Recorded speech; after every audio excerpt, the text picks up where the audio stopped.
तो पुण्यात्मा यहाँ परमात्मा हमें भी सतर्क करते हैं कि कभी भी आपके ऊपर कोई ऐसी आपत्ति आ जाए तो संसार के किसी व्यक्ति को मत याद करना, इस मंत्र को जाप करना। प्रथम मंत्र मिला है, प्रथम मंत्र का जाप कर दियो। सतनाम मिला, सतनाम का सिमरन श्वास से कर दीजिए। सार नाम मिला है तो सार नाम का सिमरन अपना कर दीजिए। सतनाम मिलने के बाद सतनाम का सिमरन करे, ऐसी आपत्ति में प्रथम मंत्र नहीं करे। सार नाम मिलने के बाद फिर सतनाम का सिमरन नहीं करे, वो सार नाम ही करे। प्रथम मंत्र मिला है तो प्रथम मंत्र ही करे, उसमें भी बहुत पावर है, ताकत है। तो ये स्थिति है। तो उस पर कहते हैं मैंने सिमरन किया तो वैसे ही गिर गया, तो समझ गया कि इसके पास कोई प्रबल मंत्र है, जिस कारण से मैं विवश हो गया, चरणों में आके गिर गया, पैर पकड़ लिए घिसट का आके परमात्मा कबीर जी के। तो कहने का भाव ये है कि उस समय उसने क्या मांगा था। चरण पकड़ कर कहने लगा, भाई आप मेरे बड़े भाई, मैं आपका छोटा भाई, क्योंकि परमात्मा जोग जीत रूप में थे। और क्या कहता है कि छोटे तो गलतियां करते ही करते हैं और बड़े क्षमा किया करते हैं। आप बड़े भाई हो, बालक कितनी गलती कर दे, मैं तो आपको पिता के समान मानता हूँ, मुझे क्षमा कर दो। बुरी तरह गिड़गिड़ाने लगा। कबीर साहब परमात्मा कहते हैं मैंने उससे कहा कि ठीक है, क्षमा कर दिया। फिर कहता है कि एक काम करो, मेरे लोक में कुछ त्रुटि हैं, आप तो परमात्मा तुल्य हो, आप तो उसी की शक्ति लेकर आए हो, मेरे लिए तो आप ही परमात्मा हो, आप ही पिता हो। मेरी कुछ त्रुटियां हैं, मेरे पास कुछ अभाव है, उसकी पूर्ति करो, दया करो। परमात्मा बोले बोल भाई क्या मांगे, ऐसे नहीं वचनबद्ध हो जाओ। परमेश्वर कबीर जी वचनबद्ध हो गए। तब इसने क्या मांगा कि 3 युगों में जीव थोड़े ले जाना, और चौथा युग जब कलयुग आवे तब तो शरण जीव बहुत जावे। ऐसा वचन हर मोय दीजे, तब तुम गमन संसार ही कीजिए। कि 3 युग में जीव थोड़े जा और चौथे युग में आप कितने जीव ले जाना। परमात्मा बोले भाई ठीक है, चल ऐसी मान लेंगे, हम तो कलयुग में ले जाएंगे। एक और है मेरी प्रार्थना। परमात्मा बोले बोलो क्या है, कि आप अपना ज्ञान बताकर ले जाना। जो आपके ज्ञान को माने आपके, और आपके ज्ञान को ना माने वो हमारे, आप बलपूर्वक ना ले जाना। परमात्मा को पता था कि बलपूर्वक वहाँ कोई ले जाया गया डट्टे भी को नहीं, वहाँ रुक भी नहीं सकते जब तक ये ज्ञान हृदय में नहीं समा होगा। परमेश्वर की वाणी है कि ज्ञान संपूर्ण हुआ नहीं, हृदय नहीं छदाए, और देखा देखी भक्ति का यूँ रंग नहीं ठहरा। तो परमात्मा ने तथास्तु कर दी, किया भी बात तेरी मान ली। फिर इसने कहा कि एक और अर्ज है मेरी, कि वह भी बता दे कि पहले मेरे दूत जाएंगे, मेरे संदेश वाहक जाएं, और बाद में आपके अंश आए, आपका प्रचारक आए। परमात्मा बोले यह भी बख्श दी तेरे को, कोई बात नहीं। फिर उसने क्या मांगा कि 2 प्रार्थना मेरी और हैं, वो भी बता दे कि त्रेता के अंदर मेरा पुत्र जाओगा, राजा दशरथ के घर जन्म लेगा, उसके ऊपर एक आपत्ति आवेगी, उसके संस्कार वश उसकी पत्नी को लंकेश्वर उठाओगा, और वो बहुत शक्तिशाली होगा, सभी नीचे के देवताओं को भी अपनी कैद में डाल रखा होगा। उनको छुड़वाने के लिए एक बहाना बनाना पड़ेगा, उसकी पत्नी उठाओगा। लेकिन समस्या आएगी कि वो पुल नहीं बना पाएगा समुद्र के ऊपर लंका में सेना ले जाने के लिए। वो पुल बनवाना आप दया करना। अपनात्माओं जैसे अब श्री राम और श्री कृष्ण ये विष्णु जी हैं, और विष्णु जी हैं तो परमात्मा की आत्मा। यहाँ कोई पद मिल गया, 3 लोग की प्रधान बना दिए, अब ये फूले फिरे हैं, सोचा पता नहीं क्या बन गए। इनकी मृत्यु के बाद ये 84 लाख योनियों में आप जैसे प्राणियों के रूप में घूम रहे होंगे यहाँ पर। अब यह सब क्या भूल पड़ी। परमात्मा कहते मेरे साथ 2 भाई मैंने सब जग भूलिया पाया, सब क्या भूल ला गिरी, एक ना भूलिया 2 ना भूले, और भूली सब संसारी, और ब्रह्मा विष्णु महेश देख लो तीनों देवा गरबारी। ये सांग दचाई बैठे ब्याह करवा के बैठे जैसे हल्लाएं को नहीं यहाँ से, अरे इनकी आयु फिक्स्ड है।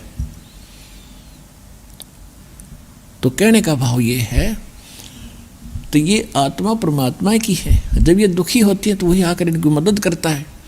अभी तक हम जैसे हमें पहले कोई दुख आता था भगवान को याद करते थे और हमारा संस्कार ठीक होता था तो वो भगवान ही मदद करते थे। हम सोचते थे हनुमान जी ने कर दिया ये काम। अब पता चला हनुमान जी तो एक भगत आदमी थे, तो भगवान के सतर का काम भगत कैसे कर सकता है।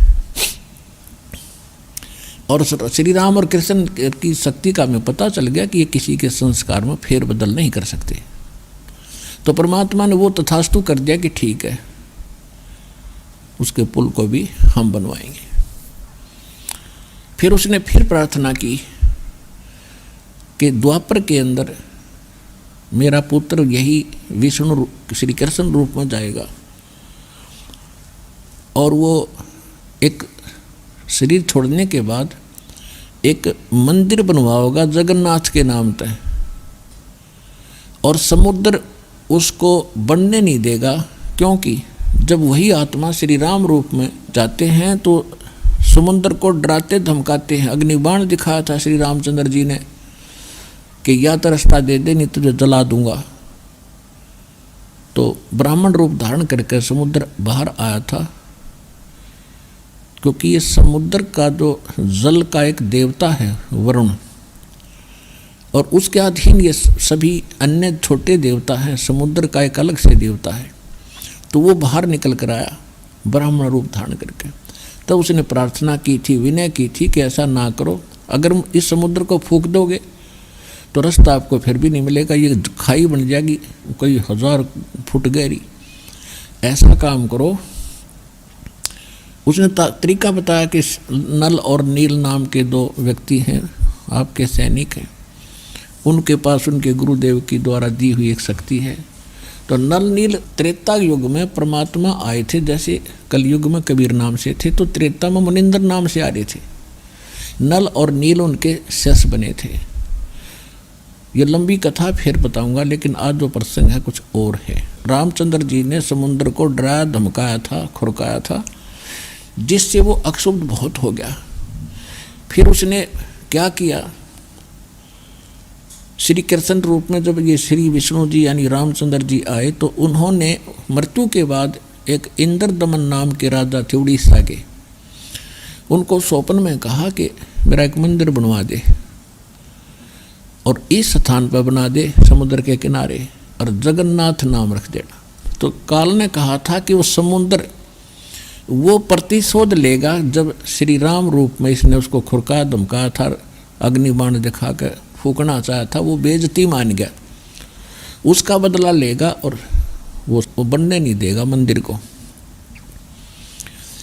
हालांकि परमात्मा मंदिर के विरोध में थे, फिर भी उन्होंने उसकी उस बात को भी मान लिया। लेकिन परमात्मा ने ये कहा था कि उस मंदिर में ना कोई मूर्ति पूजा होगी और ना ही कोई वहाँ बकवाद चलेगी, तो मैं उसकी मदद करूँगा।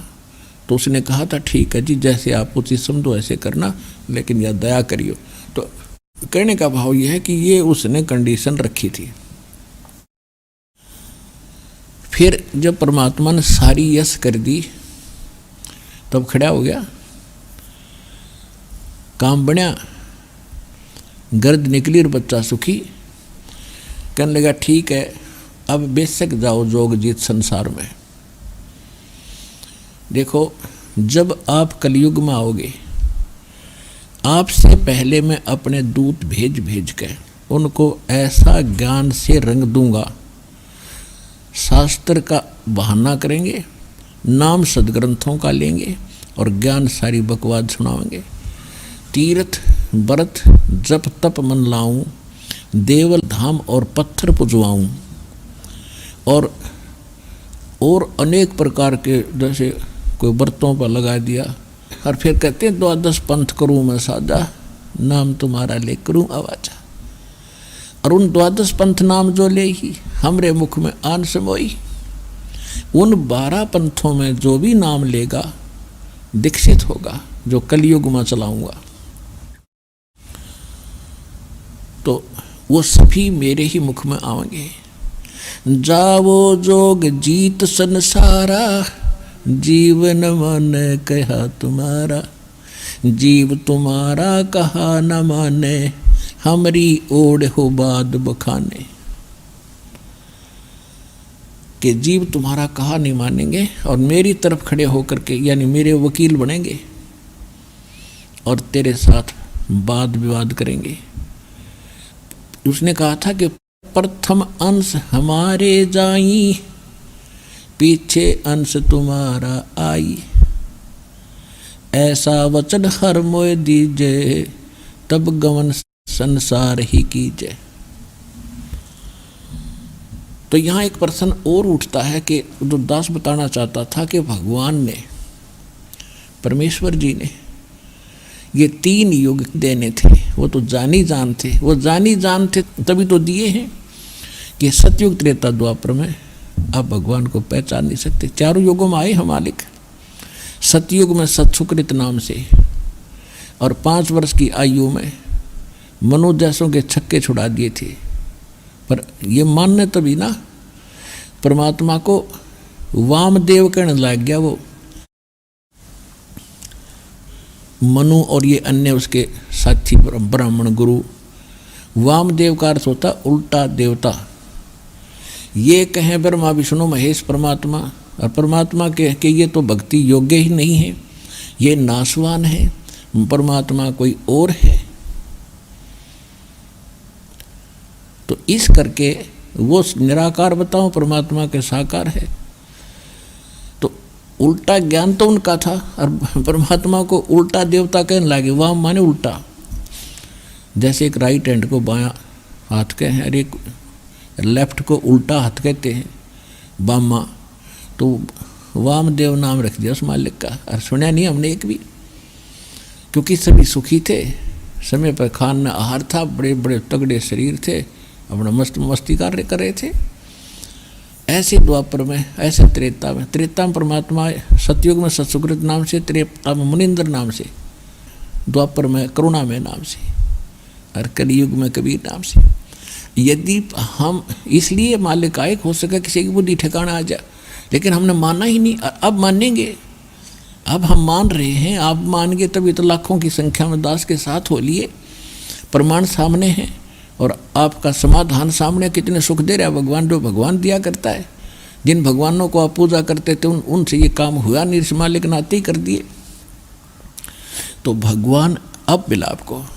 सतयुग में सत सुकृत कह टेरा, त्रेता नाम मुनिंदर मेरा, द्वापर में करुणा में कहाया, कलयुग नाम कबीर धराया। चारों युग में मेरे संत पुकारे, और कोक कहा हम हेल रे, हीरे माणिक मोती बरसे, ये जग सुगता डेल रे। कि चारों युगों में हम आए और हमने ये ज्ञान दिया, पर भी लेन जात है दुनिया, हमारा ज्ञान किन्हें ना सुनिया। तो इसलिए परमात्मा ने युग कलयुग सेलेक्ट करा कि सतयुग त्रेता द्वापर में इनकी सारी बैटरी डाउन हो लेगी, इनके पुण्य खत्म हो जाएंगे और ये फिर भक्ति भी करेंगे, क्योंकि आत्मा भक्ति बिना रह नहीं सकती।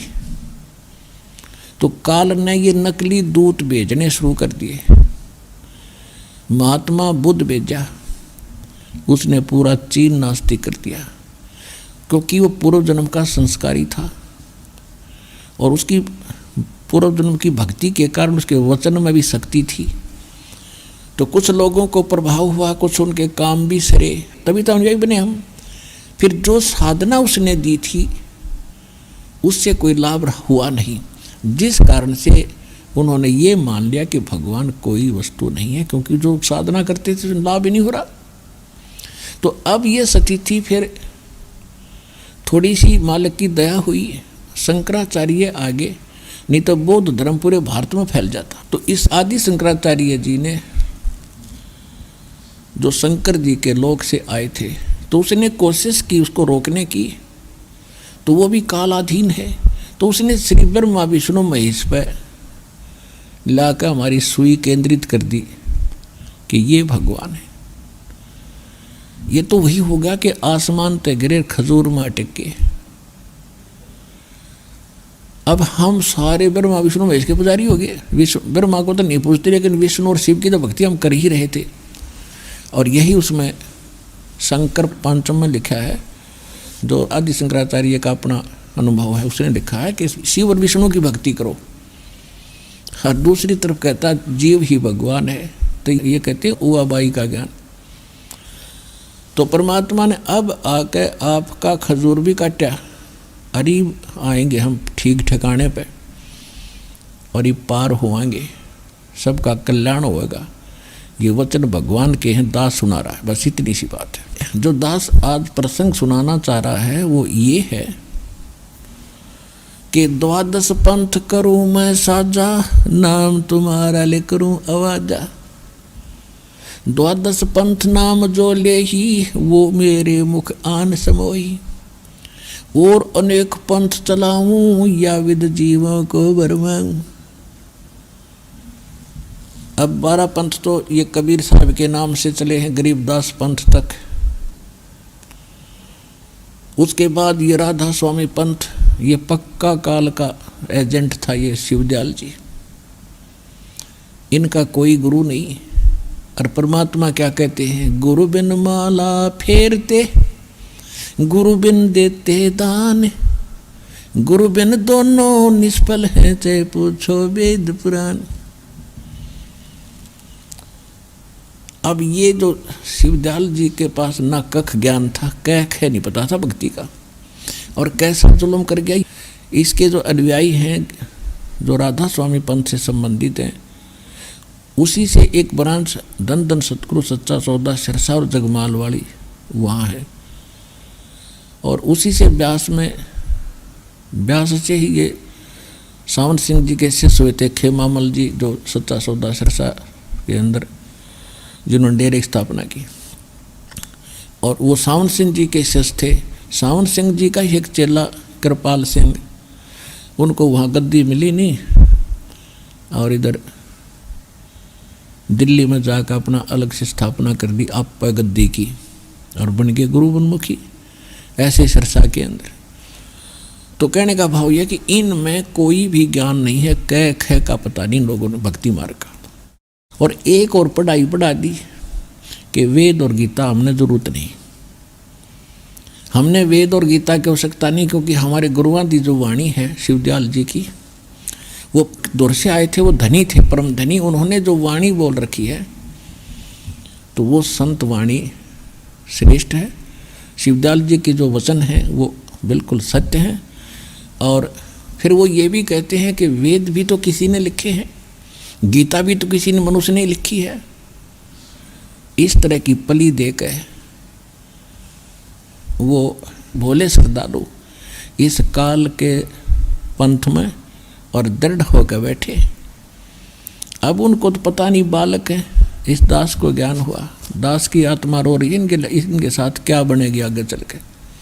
मुझे कोई शौक नहीं मुझे निंदक को आने की। ये निंदक कहते हैं, रामपाल तो निंदा करता है, इसका तो यही काम है, हमारे गुरुओं के बारे में अटपट बोलता रहता है।